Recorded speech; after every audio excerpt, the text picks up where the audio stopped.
what you know about me. I'm visualizing everything you're saying. Let's go. So when you're starting and you got to the recession, throughout the business, even then, what was the toughest decision you had to make with the business? Like, what was the hardest point in the business, and what was the biggest lesson you learned from that particular situation?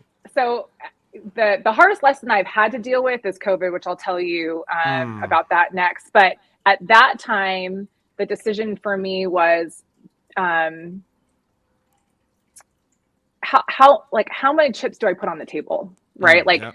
I think that you get to a point where I talked about like eliminating the barriers, eliminating the excuses, but like how much do you go all in on yourself, and at the risk of potentially putting yourself as an entrepreneur, on the line to support the people of who are depending on you. And, there's a saying, it's like, keep it small, keep it all, or, I've heard some of those like adages out there.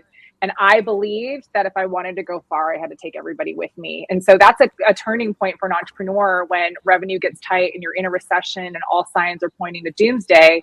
Do you start cutting people left and right to keep the cash to yourself? Because that's all of your equity, right? A majority of entrepreneurs put all of their, financials into their business. And Yeah. and I just can't rush through that. I just doubled down on it, right? Yeah. I put all the chips on the table. I said, no, I'm going to keep y'all. We're going to go hard and go fast. And it turned out it worked. So that was a lesson for me of, instead of retreating and cutting as much as I could off the P&L, to keep everybody busy, start looking for new opportunities in different sectors that weren't affected by this recession. And it worked.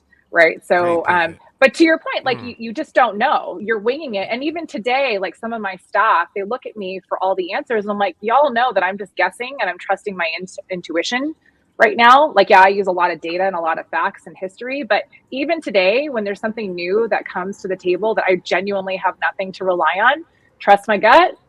You kind of double down on it. You go all in. If it doesn't work, you fix it, right? You adapt, you turn the dial. So